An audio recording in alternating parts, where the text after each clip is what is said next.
السلام علیکم۔ شوہر جیسا بھی ہو، بیوی کے سر پر بہت بڑا سایہ ہوتا ہے۔ جب وہ نہ رہے تو عورت کی زندگی جیتے جی جہنم بن جاتی ہے، لیکن میں وہ بد نصیب ہوں کہ میری زندگی برباد کرنے والا کوئی اور نہیں، میرا ہی بیٹا تھا۔ وہ اندھیری رات میں کیسے بھول سکتی ہوں جس کی سیاہی نے میری ساری زندگی تباہ کر دی۔ زین میرا 22 سالہ بیٹا تھا، گھر کا واحد کفیل بھی اور وارث بھی۔ میرے شوہر کے انتقال کو بس کچھ ہی ماہ گزرے تھے کہ وہ ایک رات ایک لڑکی کو اپنے ساتھ گھر لے آیا۔ کہنے لگا کہ مجھے اس سے شادی کرنی ہے، لیکن میں نے انکار کر دیا۔ وجہ ہی ایسی تھی، میں کبھی بھی زین کی شادی اس لڑکی سے نہیں کر سکتی تھی، لیکن میرا انکار کرنا تھا۔ زین آپے سے باہر ہو گیا۔ اس نے اس لڑکی کو تو وہاں سے بھی جانے دیا، لیکن میرا ہاتھ پکڑ کر وہ مجھے زبردستی کھینچتا ہوا کمرے میں لے گیا۔ میری جان اس وقت ہوا ہوئی جب اس نے مجھے بیڈ پر پٹکا اور کمرے کی کنڈی لگائی۔ کہنے لگا، آج تمہارے انکار کی تمہیں وہ سزا دوں گا کہ دنیا والوں کے سامنے منہ چھپاتی پھرو گی۔ اس کی بات کا مفہوم سمجھ کر میرا غم اور غصے سے برا حال تھا۔ میں نے کہا، شرم کرو، میں ماں ہوں تمہاری، لیکن اس نے میری بات ہی نہ سنی اور پھر میرے ساتھ وہ کیا کہ سن کر آپ کے رونگٹے کھڑے ہو جائیں گے۔ زین اکلوتی اولاد تھا، اس لیے میرے شوہر نے اس کے اب تک سارے لاڈ اٹھائے تھے، اس لیے خود سری بدتمیزی اس کے رگ رگ میں سرایت کر چکی تھی۔ وہ مجھ سے کبھی بھی تمیز سے بات نہیں کرتا تھا۔ بچپن سے ہی میرا شوہر اسے یہی کہتا کہ زین، تم میری ساری جائیداد کے اکیلے وارث ہو۔ کچے ذہن میں جب یہ باتیں کوئی بچہ بار بار سنتا ہے تو خود سری خود بخود ہوئی اس کے اندر آ جاتی ہے۔ زین کے ساتھ بھی کچھ ایسا ہی مسئلہ تھا۔ وہ پورے گھر میں یوں رہتا جیسے وہ مالک ہے اور میں اس کی ملازمہ۔ مجھے نہیں یاد کہ اس نے مجھے کبھی امی کہا ہو۔ میرا نام کنیز فاطمہ تھا اور وہ مجھے کنیز ہی کہہ کر پکارتا تھا۔ پہل جب اس نے مجھے یہ کہہ کر پکارا تو مجھے لگا شاید میرا شوہر مجھے اسی نام سے پکارتا ہے، تو اس لیے زین کی زبان پر بھی یہی چڑھ گیا ہے۔ میں نے اسے فوراً ٹوک دیا کہ بیٹا، میں تمہاری امی ہوں، مجھے امی کہا کرو۔ لیکن وہ 7 سال کی عمر میں بھی حد درجہ ٹھیٹ قسم کا تھا۔ کہنے لگا، نہیں، میں تو تمہیں کنیز ہی کہہ کر پکاروں گا۔ مجھے اس کا لہجہ بہت برا اور بدتمیز سا لگا۔ میں نے ایک تھپڑ اس کے منہ پر مار دیا، لیکن میں نہیں جانتی تھی کہ یہ تھپڑ مجھے اس قدر مہنگا پڑ جائے گا۔ میرا شوہر اس وقت ادا کے لیے تیار ہو رہا تھا اور زین اسکول کے لیے تیار ہو چکا تھا۔ میں اسے ناشتہ بنا کر دیا تو کہنے لگا، مجھے تمہارے ہاتھ کا ناشتہ نہیں پسند کنیز۔ اس کی اس بدتمیزی پر مجھے بھی غصہ آ گیا۔ میں نے کہا، مجھے امی کہا کرو، میں ماں ہوں تمہاری۔ وہ کہنے لگا، کنیز ہو تم میری اور میں تمہیں کنیز ہی کہہ کر پکاروں گا۔ مجھے اس پر بہت غصہ آیا۔ میں نے اس کے منہ پر تھپڑ مار دیا، لیکن میں نہیں جانتی تھی کہ اس کا انجام مجھے تڑپا کر رکھ دے گا۔ وہ رونے لگا۔ اسی اثناء میں میرا شوہر کمرے سے باہر نکلا۔ زین سے رونے کی وجہ پوچھنے لگا۔ زین نے میری طرف اشارہ کیا، کہنے لگا، اس عورت نے مجھے تھپڑ مارا ہے۔ میں نے کہا، یہ مجھ سے بدتمیزی سے بات کر رہا تھا، مجھے امی کے بجائے کنیز کہہ رہا تھا۔ میری بات تو میرے شوہر نے مکمل سنی بھی نہیں کہ زوردار تھپڑ میرے منہ پر مار دیا۔ کہنے لگا، تم ہوتی کون ہو میرے بیٹے پر ہاتھ اٹھانے والی؟ تجھے میں بتاتا ہوں کہ میرے بیٹے پر ہاتھ اٹھانے کا انجام کیا ہوتا ہے۔ وہ میرا ہاتھ پکڑے مجھے کچن میں لے گیا، اسٹور چلایا اور جلتے چولہے پر میرا ہاتھ رکھ دیا۔ میں بری طرح سے بلبلا اٹھی تھی، چیخنے لگی، چلانے لگی، لیکن میرے بے رحم شوہر کو مجھ پر ذرا ترس نہ آیا۔ زین یہ سب دیکھ کر ہنستے ہوئے تالیاں بجا رہا تھا۔ میرے شوہر نے مجھ سے کہا، خبردار، جو تم نے دوبارہ زین پر ہاتھ بھی اٹھایا تو مجھے نہیں معلوم تھا کہ میرا شوہر ایسی صفاقی کا بھی مظاہرہ کر سکتا ہے، وہ بھی ایک بچے کی خاطر۔ جب باپ ہی اپنی بیوی کو بچے کے سامنے اہمیت نہیں دے گا تو وہ کیوں عزت دے گا؟ میرے ساتھ بھی ایسا ہی ہوا تھا۔ میں روتی بلکتی اپنے کمرے میں چلی گئی۔ وقت اسی طرح سے کچھ اور آگے سرکا۔ زین 10 سال کا ہو چکا تھا اور اس کی خود سری اور بھی پروان چڑھ گئی تھی۔ وہ اسکول سے آتا تو میں کھانا تیار کر کے رکھ دیتی تھی، کیونکہ اگر ذرا بھی دیر ہو جاتی تو وہ طوفان کھڑا کر دیتا تھا۔ لیکن آج صبح سے ہی مجھے بخار تھا، مجھ سے کوئی کام نہیں ہو رہا تھا، کھانا بھی نہیں پکا۔ کل کا سالن موجود تھا، میں نے سوچا کہ وہی آج زین کو دے دوں گی۔ زین جب اسکول سے واپس آیا، میں نے بامشکل ہی اس کے لیے روٹی بنائی تھی۔ وہ سیدھا کچن میں آیا، کہنے لگا، کنیز روٹی نہیں بنائی؟ ابھی تک نہ جانے تم کیوں اتنی سست اور کاہل ہو۔ میں نے کہا مجھے صبح سے بخار ہے۔ میں نے کھانا ٹیبل پر رکھ دیا، لیکن کل والا سالن دیکھ کر اس نے کھانے کی پلیٹ پکڑی اور زور سے فرش پر پھینک دی۔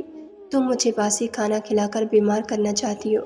میں نے نفی میں سر ہلا دیا۔ میں نے کہا مجھے صبح سے بخار ہے، مجھ سے کوئی کام نہیں ہو رہا۔ میں بخار میں ابھی بھی تپ رہی تھی، میرا سر بری طرح سے چکرا رہا تھا، لیکن زین بھی شاید اپنے باپ کی طرح بے حس تھا۔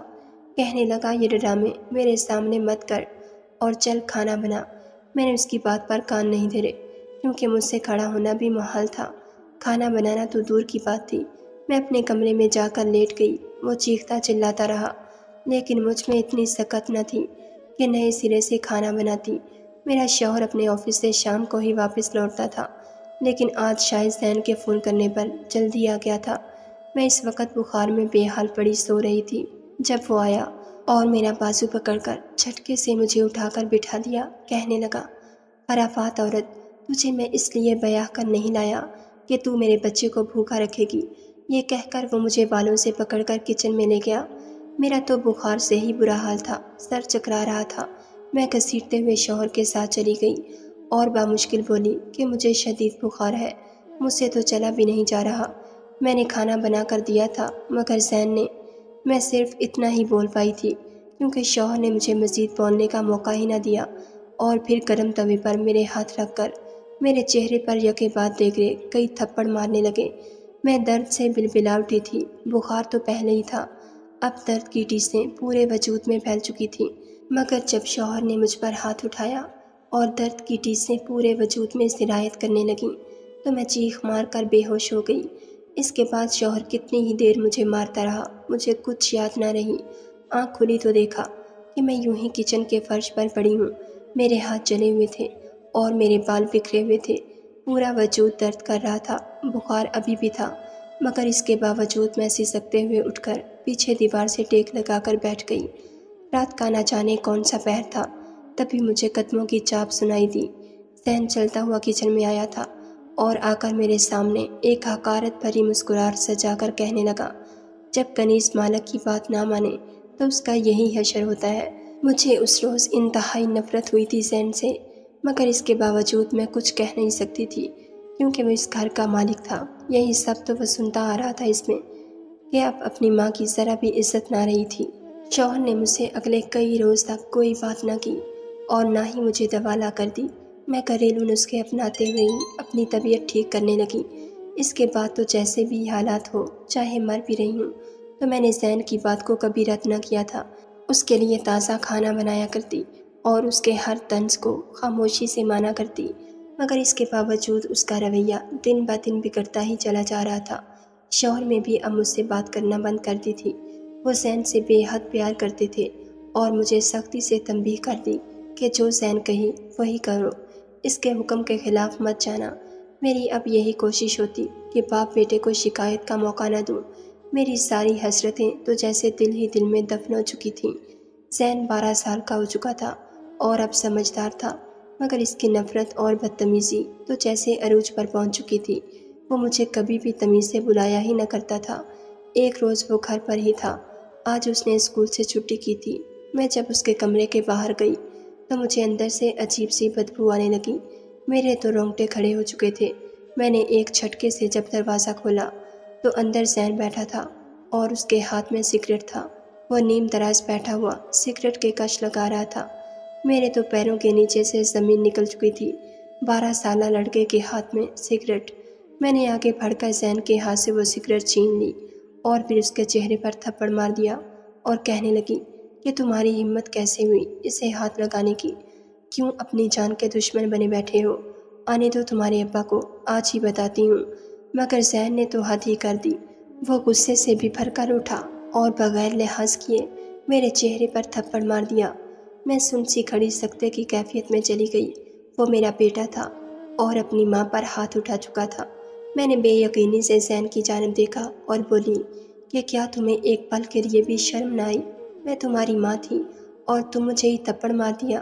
وہ مجھے دھکا دے کر انتہائی حقارت سے کہنے لگا، چل چل نکل، یہاں سے تو میری ماں نہیں ہے، صرف ایک ادنا سی کنیز ہے جسے میرا باپ جھونپڑی سے اٹھا کر لایا تھا تاکہ وہ اس گھر کی صاف صفائی کر سکے اور میرا ہر حکم مان سکے۔ دوبارہ خود کو میری ماں کہا تو اس سے بھی برا حشر کروں گا۔ اس کے منہ سے آج جب یہ سنا تو مجھے اپنا وجود بے معنی سا لگنے لگا۔ میں رونے لگی اور خاموشی سے اس کمرے سے باہر نکل آئی۔ ہاں، یہ سچ تھا کہ میں سوتیلی ماں تھی، مگر تھی تو ماں ہی نہ۔ میں نے اسے پال پوس کر اس عمر تک پہنچایا تھا، مگر آج اس نے کیسے مجھے بالکل ہی رد کر دیا تھا۔ مجھے آج بھی وہ رات یاد تھی جب میری ماں نے مجھے رخصت کر کے زین کے ابو کے ساتھ بھیجا تھا۔ میرا تعلق انتہائی غریب گھرانے سے تھا۔ زین کے ابو جیسے شخص کا رشتہ آنا ہی ان کے لیے خوشی سے کم نہ تھا، کیونکہ وہ اچھا کھاتے کماتے تھے۔ میں تو جوان جہان تھی، مگر زین کے ابا پکی سی عمر کے شخص تھے۔ مگر میرے ماں باپ نے ذرا بھی سوچے سمجھے بغیر میری شادی زین کے ابو سے کر دی، اور رخصتی سے پہلے میری ماں نے ہاتھ جوڑ کر مجھے کہا کہ تم اس گھر میں دوسری بیوی بن کر جا رہی ہو، زین کا ایک ماں کی طرح خیال رکھنا اور اپنے شوہر کو کوئی شکایت کا موقع نہ دینا۔ یہ نہ ہو کہ کل تک تم پر کوئی بات آئے اور وہ تمہیں گھر سے نکال دے۔ یہ بات ہمیشہ اپنے ذہن میں رکھنا بیٹی کہ تمہارا باپ ایک دہاڑی دار مزدور ہے اور اس کے سر پر تمہارے بعد اور بیٹیوں کا بھی بوجھ ہے۔ ماں کی نصیحت پلو سے باندھ کر یہاں تک آ چکی تھی، اور شادی کی رات جب میں دلہن بنی اپنے شوہر کا انتظار کر رہی تھی تو وہ کمرے میں آتے ہی نہ تھے، کیونکہ زین ان سے بلا وجہ کی ضد کر کے اپنے پاس روک چکا تھا۔ جب وہ کچھ دیر بعد میرے پاس آئے اور ہم نے چند باتیں کی تو ایک بار پھر دھڑلے سے زین دروازہ کھول کر اندر داخل ہو گیا اور ضد کرتے ہوئے اپنے ابا کو اپنے ساتھ لے گیا۔ مجھے میرے شوہر نے کبھی یہ نہیں کہا کہ تم میری بیوی ہو، یہ گھر تمہارا ہے، تم ہی اس گھر کی سیاہ سفید کی مالک ہو۔ اس نے کہا یہ گھر میرا اور سب کچھ زین کا ہے، وہ اس گھر کا مالک ہے۔ آج اس مالک نے مجھے میری اصل حیثیت یاد دلا دی تھی۔ شام کو جب زین کے ابا گھر آئے تو میں نے زین کی حرکت کے بارے میں انہیں صاف لفظوں میں بتایا۔ زین تو ان کے سامنے صاف مکر چکا تھا اور کہنے لگا کہ ابو ایسا کچھ بھی نہیں، یہ جان بوجھ کر بس مجھے آپ کی نظروں میں گرانا چاہتی ہیں، ورنہ میں کیوں سگریٹ پیوں گا۔ زین کے ابا کو تشویش ہوئی تو انہوں نے اس کے کمرے کی تلاشی بھی لی، مگر وہاں سے کچھ بھی برآمد نہ ہوا۔ وہ الٹا مجھ پر ہی چڑھ دوڑے اور باتیں سناتے ہوئے کہنے لگے کہ اگر اگلی دفعہ میرے بیٹے کے خلاف بات کرنے سے پہلے 100 بار سوچنا، ورنہ میں تمہیں اپنے بیٹے کی دیکھ بھال کے لیے ہی یہاں لایا تھا، اور پھر تمہیں اس گھر سے نکالنے میں 1 منٹ کی بھی دیر نہیں کروں گا۔ میں تو مارے خوف کے ساکت ہو چکی تھی، آخر کرتی بھی کیا؟ زین کو اس کے حال پر چھوڑ دیتی تو وہ تباہ و برباد ہو جاتا۔ سب دیکھ کر بھی خاموش رہنا پڑا۔ وقت یوں ہی تیزی سے گزرتا گیا اور زین بڑا ہوتا گیا۔ وہ تو مجھے تو کہہ کر بلایا کرتا اور کنیز کہہ کر مجھ سے اپنے سارے کام کروایا کرتا۔ شوہر کو بھی اب مجھ سے کوئی خاص فرق نہیں پڑتا تھا، میں تو بس نوکرانی بن کر ہی رہ چکی تھی۔ لیکن ایک دن اللہ نے میری سن لی۔ زین 16 سال کا تھا کہ جب میں امید سے ہو گئی، اس دن تو میری خوشی کا کوئی ٹھکانہ ہی نہ رہا۔ اللہ نے میری گود کو بھی بھر دیا تھا۔ میرا اپنا بچہ اگر ہو جاتا تو شاید شوہر کے دل میں بھی میری اہمیت بڑھ جاتی۔ یہ سوچ کر میں خوش ہو گئی تھی۔ یہ خبر سن کر میرا شوہر بھی خوش تھا، اس کا رویہ بھی مجھ سے بہتر ہو گیا تھا۔ لیکن یہ بات زین سے برداشت نہ ہوئی، وہ منہ سجائے بیٹھا تھا، لیکن میں نے بھی پرواہ نہیں کی۔ لیکن میں نہیں جانتی تھی کہ وہ اس قدر حاسد ہے۔ مجھے ڈاکٹر نے بیڈ ریسٹ کا مشورہ دیا تھا، لیکن پھر بھی میں کھانا خود ہی بناتی تھی۔ میں دوپہر کو اٹھی تو سوچا کہ رات کے لیے کھانا بنا لوں، لیکن جیسے ہی میں کچن میں داخل ہوئی تو بری طرح سے میرا پیر پھسلا تھا اور اگلے ہی لمحے میں منہ کے بل بہت زور سے گری تھی، کیونکہ کچن میں سرف والا پانی گرایا گیا تھا۔ میرے پیٹ میں شدید درد ہونے لگا، میں چیخنے چلانے لگی۔ جب زین ہنستا ہوا کچن میں داخل ہوا، کہنے لگا تو اپنے سبولیوں کو میری جائیداد میں حصے دار بنانا چاہتی تھی، لے آج میں نے وہ بھی ختم کر دیا۔ یہ سب کچھ صرف میرا ہے اور کسی کو بھی میں کچھ بھی دینے کے حق میں نہیں۔ میں رات تک وہیں روتی تڑپتی رہی۔ زین گھر سے باہر چلا گیا۔ جب شوہر گھر آیا تو مجھے دیکھ کر ڈاکٹر کے پاس لے گیا۔